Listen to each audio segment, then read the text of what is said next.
In this video, I'm going to show you how you can embed a Google Drive video into your Google Sites. So first things first, you want to head over to Google Drive, and first you need to obviously log in to the same Google account as what you're building your Google Sites on. So as you can see, I'm on the same one. Now what you need to do is upload the video. So go to New, File, Upload, and then you want to find a video. So I'll just upload, let's just say this video here. I'm going to then click Open, and that will then upload it to my Google Drive. So you can see it's uploading down here. Now once that's uploaded, you might need to wait a couple of minutes because it's going to start processing. So you can see here the video is still being processed. Try again in a few minutes. So after that video has processed, you can double click on it and just preview it.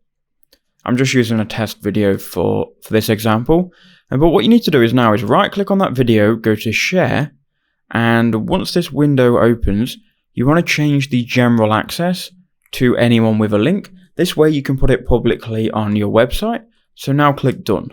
Now you can go to Google Sites, and here you should see under Insert, you should see a Drive element here. Now we can go ahead and drag this wherever you want your video. So let's say I'll remove this image and I'll drag my video in this space here. So we'll drag Drive or click on Drive, and that will open up my Google Drive. And here you should be able to find your video you've just uploaded. You can filter here by like most recent or name. But I'm going to now click on my video, click Insert, and that will then insert my video. So here it is, and we can now center this.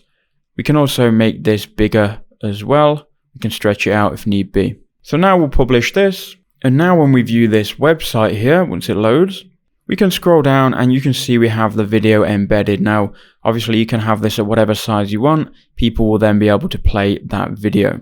So I hope that video helped you out. Let me know if it did in the comment section below.